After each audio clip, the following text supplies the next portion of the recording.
right, what's going on, guys? Welcome to another edition of Speak Your Piece. First and foremost, we want to thank you guys so much for the love and support that you've shown us on the last two episodes. We do not take it for granted. We really appreciate each and every one of you guys. We love you guys.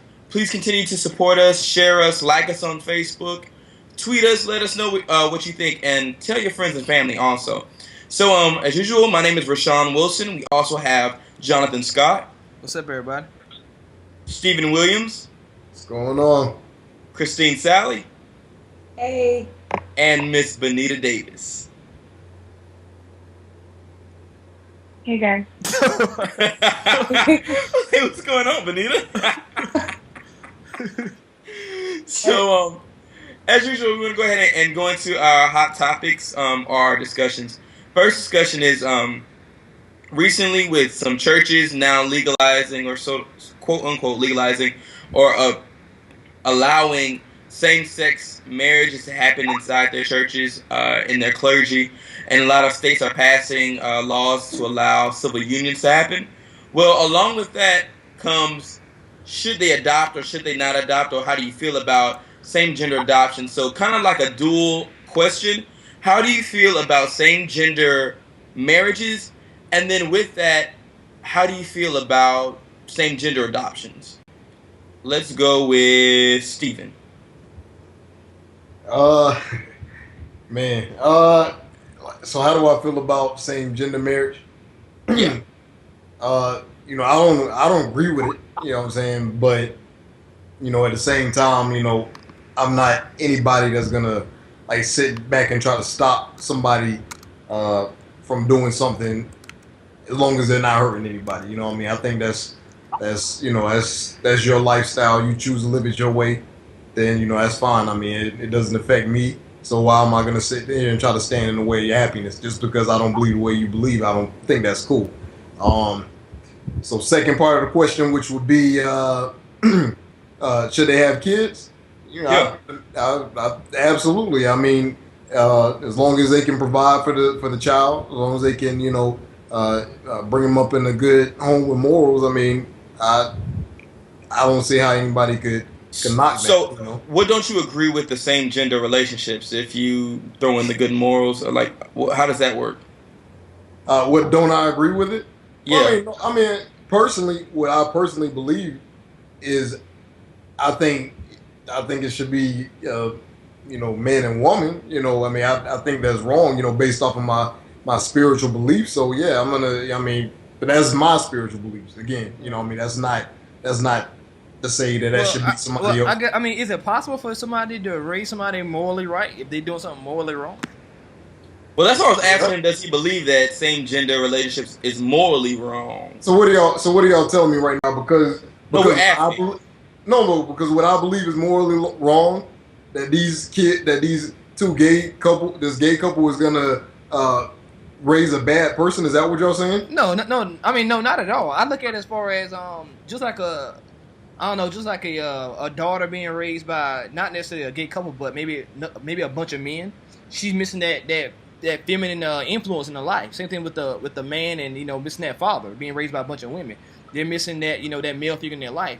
You tend, in my opinion, tend to be more like how you were raised. So my point of saying that is if a gay couple, let's say two men are raising a child, not saying that kid is gonna come out gay.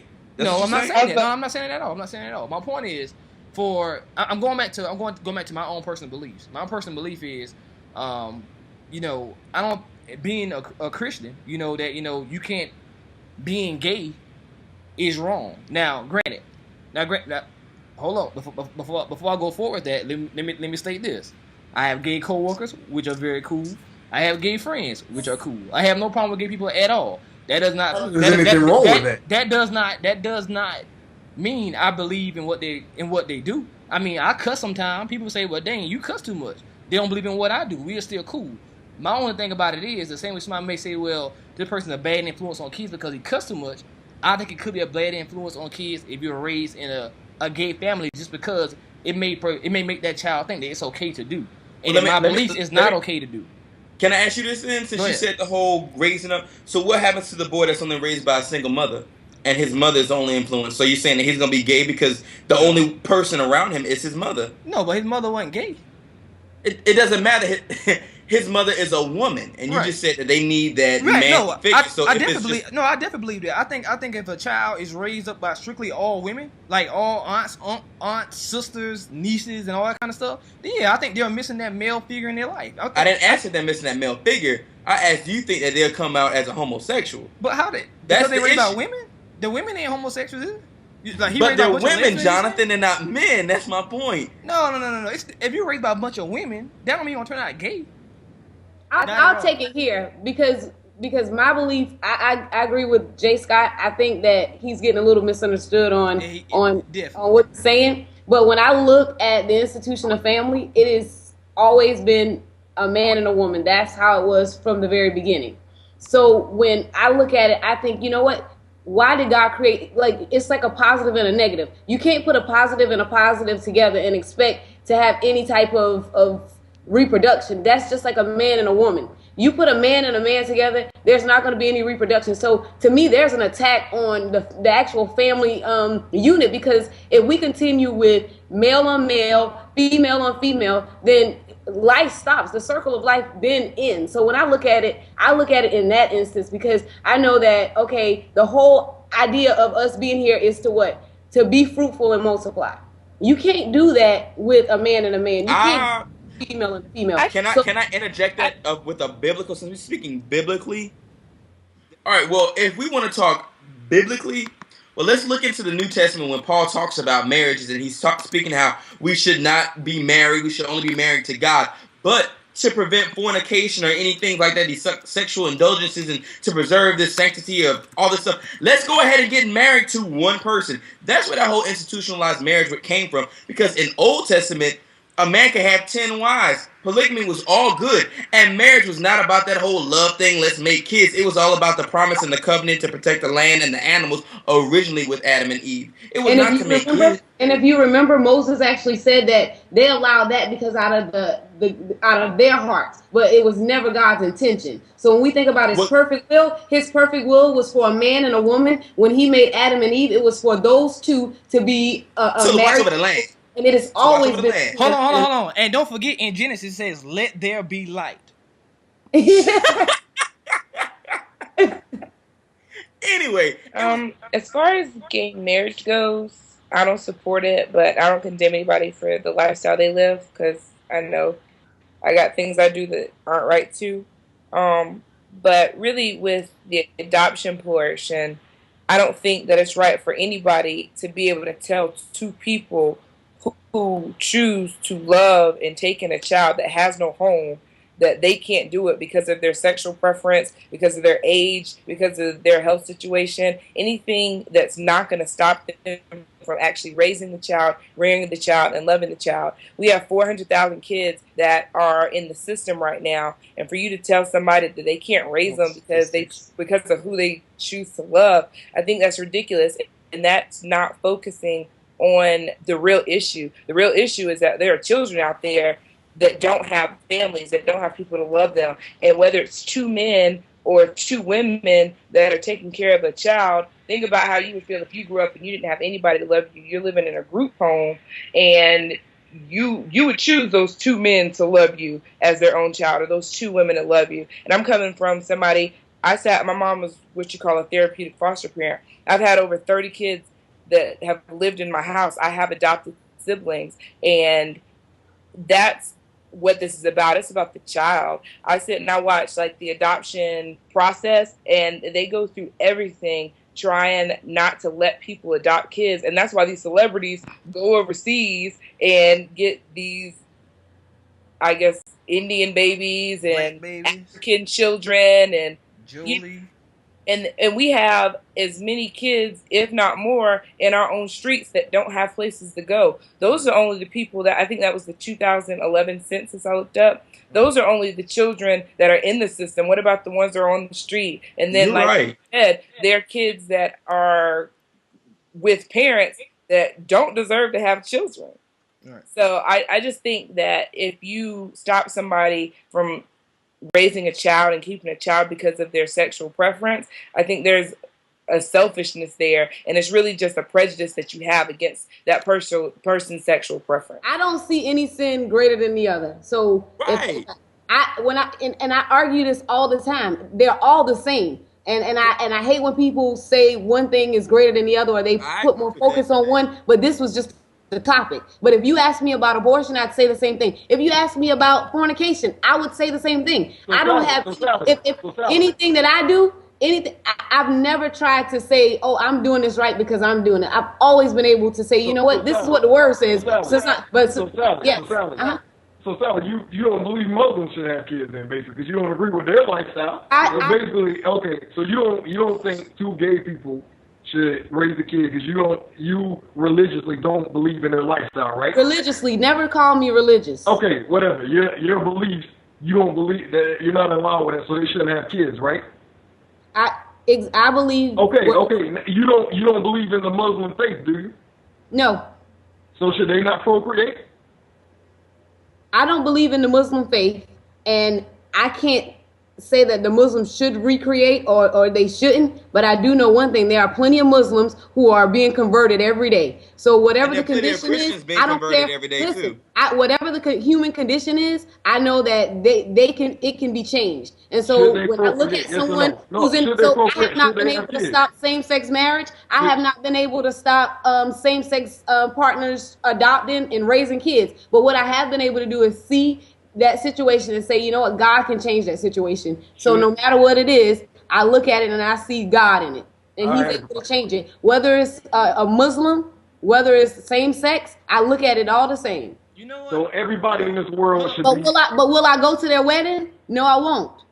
So everybody should be born of a Christian faith and Christian. If they're not, if they want to go where I'm going, yes. This may be a surprise, but out of everybody have taught, from the pastor to the Virgin Bonita to Christine, I think the asshole has just changed my mind. I can't lie, because that point of if Muslims aren't Christian, and I don't see nothing wrong with that.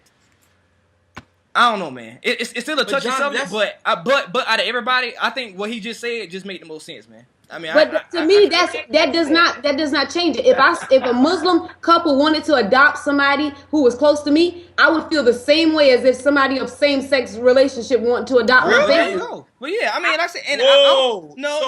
Christianity is what I believe in Jesus Christ. I believe He died and just did not die on the cross, but He was resurrected, and I believe that. I believe that full all my heart. Right. But we're getting off subject, so I'm not trying to get so off subject, but if you're looking at the Old Testament, if you're looking at Abraham and Abraham's 12 sons, and one of his sons, Ishmael, let me say again, one of Abraham's son, Ishmael, is the reason for the Islamic faith.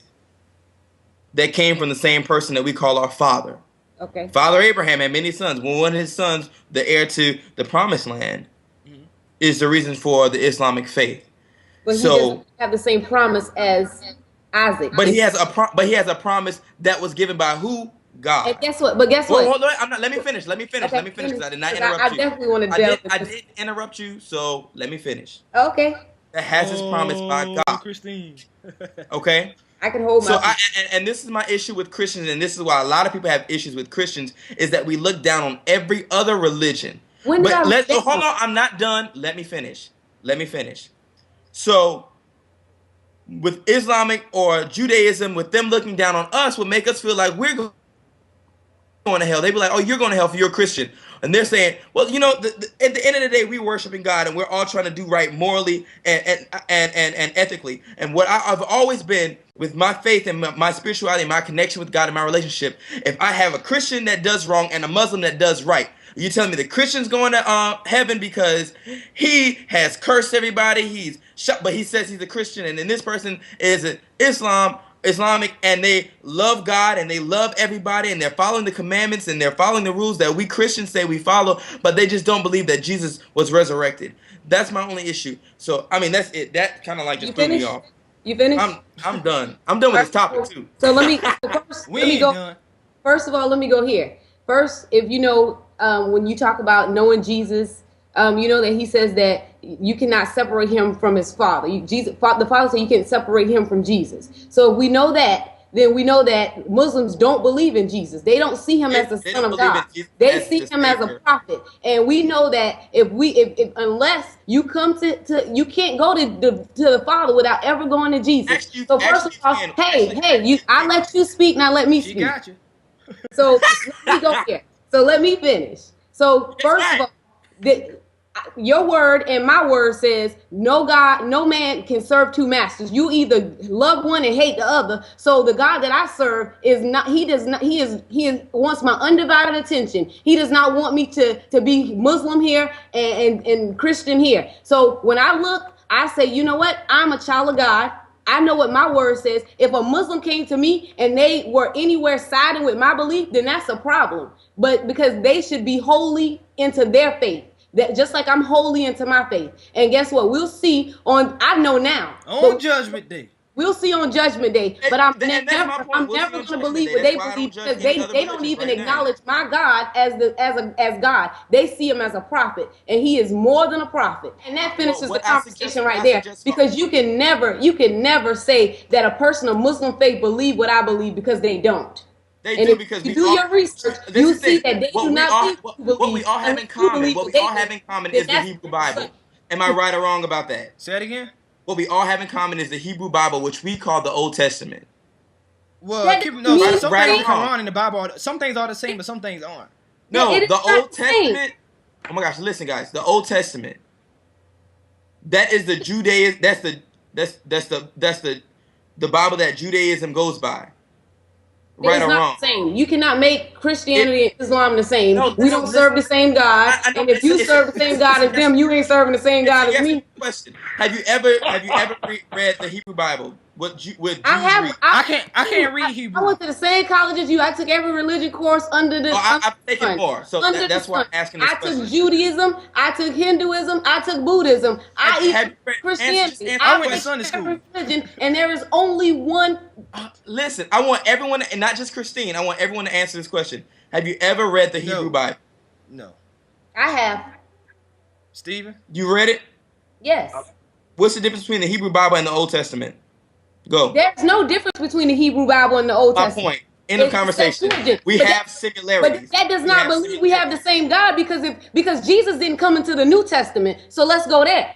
We had the same God. He did not come to the New Testament. We do not have the same God because he said unless you cannot get to the Father unless you go through the Son. So if they're not going to the Father, to the Son, then they've never gotten to the Father. But we believe in a triune God. That's the only difference. We believe in Jesus Christ, but we all serve the Father. Allah is the Father. That's the same God we serve. He ain't my Father. He your Father. He is not my Father.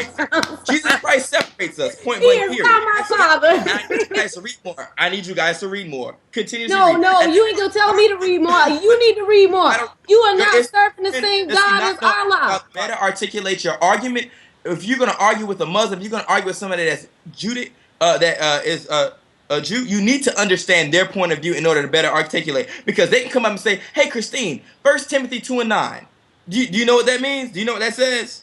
If he tells me what it says, I bet it says that a woman should not braid her hair. A woman should not wear gold. And you know what I tell him? I grew up all my life with that belief, and I grew up under that. And guess what? That was Paul, and he was talking to a specific church.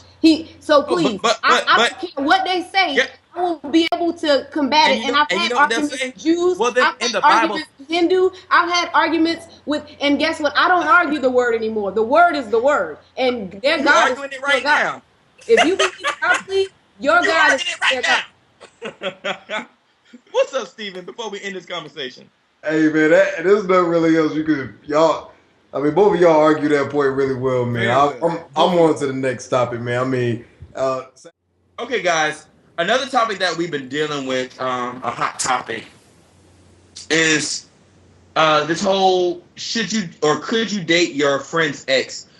So I want to ask you guys, is it ever an appropriate time for you to date a friend's ex? And since Carrie missed the first section, let's go and hear from Carrie right now. Right. Well, I think that dating a friend's ex is a very tricky thing if you decide that that's something that you're going to try to do. I think it depends on the closeness of the friendship that you have with that particular friend. It also depends on whether or not you speak to that friend. I was involved in a situation like this some years ago, And the relationship that this person had to my friend, I found out it wasn't a real relationship. They weren't really together like boyfriend and girlfriend, but I still felt like it was a good idea to ask that person, how they felt about it before trying to pursue this person. Now, if they were hard down in love with each other and that was like his boo and everything like that, then nah, you really shouldn't overstep that boundary, because that person probably still feels some way about it. If they get married, at that point, I would think they shouldn't really care anymore because now they've moved on. Hope if they decided they want to spend their life with this person that they're about to get married to. But still, at that point, I think it's a good idea to talk to your friend in any case. I'm confused. If it's your friend, don't you talk to them almost on, shouldn't? Because I take friends differently from associates. Right. So I'm not saying like an associate or a frat brother. I'm saying a friend. Right. So and that's should there not be in my opinion, I don't think there should be a contingency on how often we talk or how often we hang out, because if I consider you a friend, you're in my close circle. Right. Regardless of how long we talk, I have you on a higher standard. I keep you closer than anybody else. Yeah, but it's between a friend and a best friend, Rashawn. You know that. I'm about to say, I think that you can have different levels of friends, whether you talk to this person every day or not. I think that somebody can be cool enough with you to where you would still think that it was necessary to talk to this person before trying to talk to somebody that you chill with. I'm saying you should. When you were talking, you said it depends on how often you talk to this friend or how close you are to this friend. So I'm saying if it's a friend, regardless, it shouldn't be how often. It should just be, I need to tell him, or in the girl's case, her, what I'm doing, regardless. That's your friend. Okay. And what I was saying when I was talking was that if it's somebody that I am extremely close to, then it wouldn't be a consideration. When I said talk to this person, I'm going to talk to that person regardless, but depending upon how close I am to them would depend on whether or not I would even consider something like that. Okay. Right. For me personally, I just wouldn't do it anyway. I think there are so many girls out here in the world. Why am I going to chase after somebody that my friend has talked to, dated, messed with, or anything like that? I think there are too many beautiful black women out there, or beautiful Puerto Rican ladies out there, Hispanic women out there, beautiful Caucasian. They're just beautiful women, period. For me to be chasing after somebody that my friend dated. Because I'm saying at my age, at our age, we're not dating just to date and have fun. Right. We're dating to marry. And I don't want to invest in marriage into someone, and my friend is sitting there like, yeah, dog, I had that. You know what I'm saying? Ladies, chime in. See what y'all think. I agree with Rashawn, actually. I don't think that I'd ever be comfortable dating somebody that dated my best friend or having my friend date somebody that I dated before. I think that a lot of times people say that you can't control who you fall in love with and stuff like that, but I think that's garbage. I think you can control who you fall in love with, because if you don't ever start dating them, you can't fall in love. What about just having sex with them, though? What if your friend just had sex with them one time? No. That's a whole nother thing. I don't want to marry nobody y'all done had sex with. Yeah, but Sean, we are close though. I mean, we got different definitions of friends, so you're right. So we can't go there. But my point is, man, you get to a certain age, man, to where you can't be on that petty shit, man. Be like, man, he had sex with her 5 years ago. Who cares? Y'all both grown people petty. now. I care, because my wife is someone I hold sacred. Agree. So I care. It's not petty. I ain't gonna lie. I did do a check too before I not gonna lie. Agreed. You did a check. Agreed. But this is the thing though, man. Anytime you get to a certain age, man, that shouldn't matter anymore, in my opinion. I never been in that situation before, but I don't think it should. I don't think it should matter. I think it's this whole younger, thing it doesn't matter. This whole thing is more mature, and we're talking about marriage. Then it matters. Do y'all ladies? Do someone agree? Am I by myself? Christine, what's going on? I understand where Carrie is coming from, because I guess from what I understand, I think Carrie is thinking there are certain women that are off limits, and you know who those people are based off of your friendship. But at the same rate, me personally, I will never date anyone my best friend, any of my friends have dated, and that's just because. What about had sex with? No, I will never date anyone my friend has slept with. Period. I think that's off limits. When most of the times when we meet guys, we meet them together. If you chose her then, and this was the one you were interested in, or we didn't connect in, and you guys connected, then that's it. Our time has passed, and no. Steve, what do you think, man? I mean, this whole thing is like a loaded question for me because I mean you got a whole bunch of variables that go into play. Like, first of all, how fine are we talking about here? Are we talking about what? Are we talking about Rihanna fine? Are we talking about Hello, Shallow Hal? Hey, you call it what it is, but Sean, I'm sorry, man. If you and Rihanna, y'all kicked it for a little bit, and Rihanna like gonna kick it to me. She's like, man, Sean, really? Man, you in that serious situation? My girlfriend's around Steven. Nah, I'm kidding though. Nah, if it's somebody in my tight circle, I'm with y'all on that, man. If it's somebody in my tight circle, like I'm not gonna do it. I'm not gonna do it. To preserve friendship, don't date your friend's ex. Moving on. All right, now we've come to the portion of the show where we do the relationship letter. We want to say thank you to everybody that sent us a letter. We want to make sure that we get to all of them. We know that everybody enjoys this part of the show, and we do too, so make sure you keep those letters coming to the email that's below. This letter says, "What's good, fellas and ladies? First off, great job with the first 2 episodes. Keep it up. It's relevant and needed. Anyway, here's the deal. I asked my girl to marry me, right? After the initial excitement of getting engaged, and we started to settle down and make wedding plans, I noticed some problems. She seems paranoid. I constantly find her going through my phone, email, and bills. When I catch her, she usually makes jokes and comes up with an excuse like, I'm trying to get an address or something like that. She stopped making wedding plans, and her attitude changed to being hard on getting stuff done to, I'm stressed. It'll work out. I'll take it day by day. Then things come to a head. 2 days after she asked my cousin, who I'm tight with, to be a bridesmaid, she said she was going to move back home until the marriage. I was a little taken aback, but I understood in the context of preserving the engagement, and I ended up visiting her just about every weekend. She promised that she would eventually come home before the marriage to move her stuff back in. My visit started to turn worse. She began to ignore me and make plans with other people. After a recent visit, I got a text message saying we should postpone the wedding. I was devastated and confused. I've tried talking with her. Her response is usually, I don't want to talk about this. Then she either hangs up or changes the subject. I've been advised by some not to force discussion. I really don't know where to go from here. I love her, but I am very hurt and my life seems to be on hold. I plan my life around her and she just turns around on me in such a short time. Is this worth fighting for, or should I accept this as the end of the road and cut ties? Should I confront her? Do I have the right to be mad? What would you do? Cut it off, man. This man's, I understand devastation, but is he really confused? Really? That's what I'm saying. Like, sir, really? You're confused? Well, I guess, just listening, I guess maybe he's confused with the fact that she's still communicating with him. Well, when it comes to the stuff, man, I feel like, yeah, she's communicating with him, but there's a few things.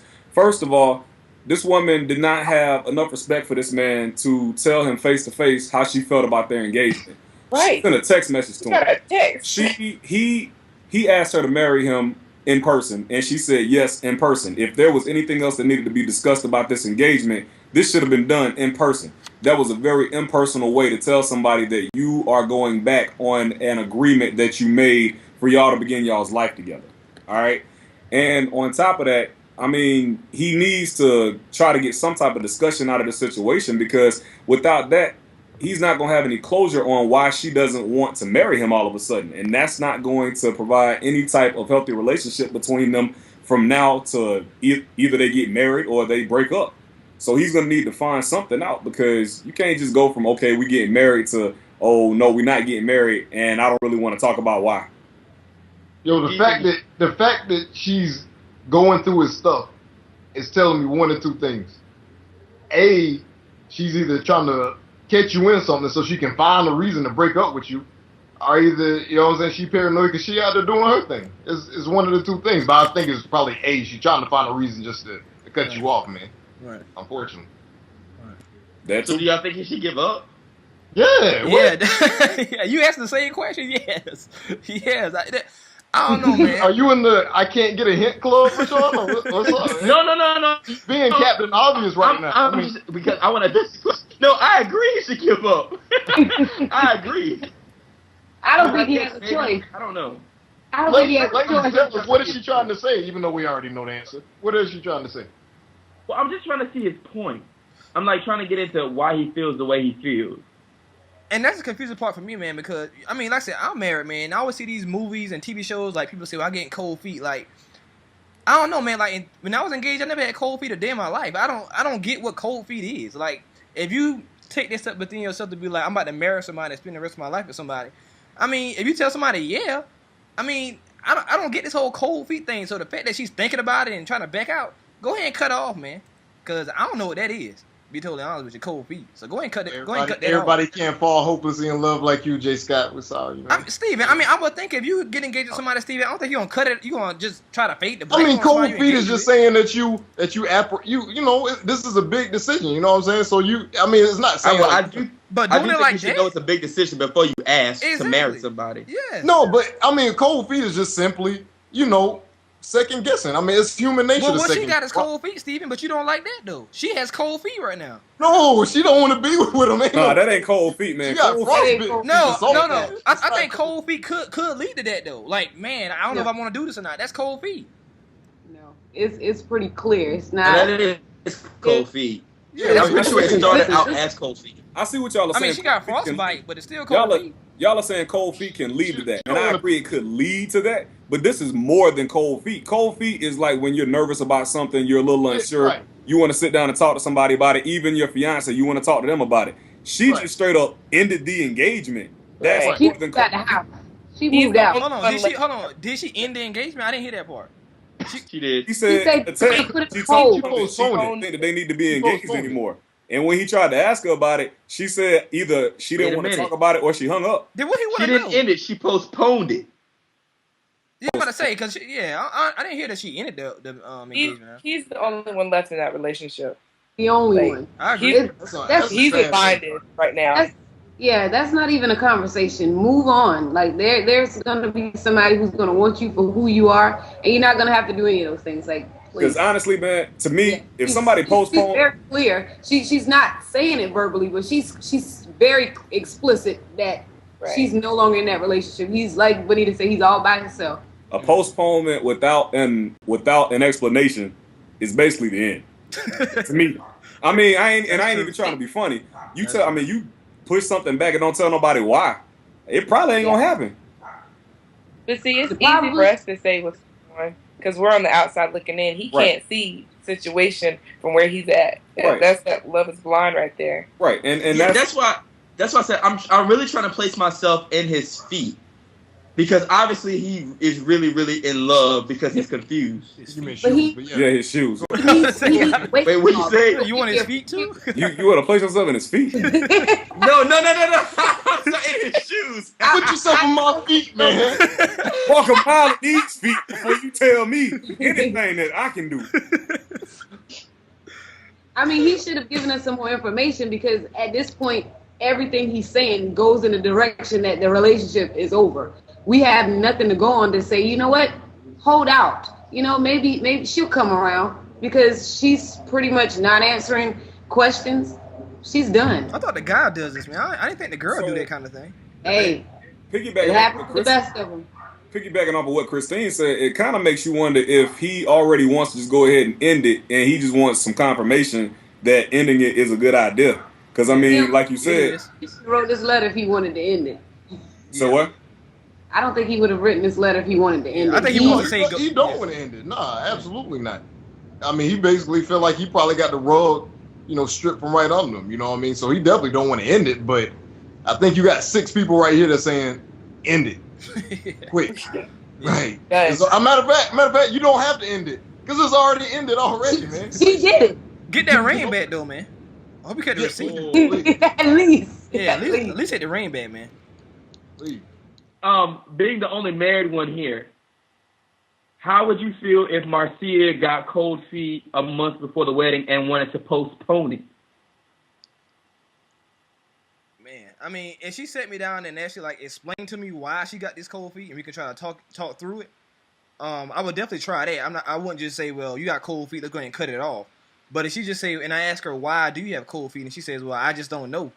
You know, they just postpone it. Then the type of dude I am, man, I'm like, man, look, man, if you ain't in for the long haul, let's go ahead and call this thing off. If you're not willing to work through this right now, let's go ahead and call it off. Because I ain't trying to get played. So I would try to work through it. But if she ain't got a legit answer and she ain't trying to work through it, I'll go ahead and call it off, man. Of course, we want to thank you guys for watching the show or this episode. I know that the beginning might have seemed like it was very, very controversial, but just want to let you guys know that we all might have different opinions, but this is what this show is all about. It's about speaking your piece. We don't mean to offend anyone, and we do everything out of love, even if it does not appear that way, or some of our words might seem a little harsh at times. Just know that we all exude love, and we all don't want to. None of us want to offend anybody, but we just want to simply speak our piece and talk about the things that go on in our lives that we talk about on a regular basis. So, again, we thank you guys for your support. Continue to like us on Facebook, share our videos, and don't let these conversations end tonight. These are conversations that need to be spoken of and spoken about, and spoken with each other. So, until the next episode, we love you guys and we thank you. Good night. Thank you. All right. Bye. Peace out. Good night, everybody. Woo!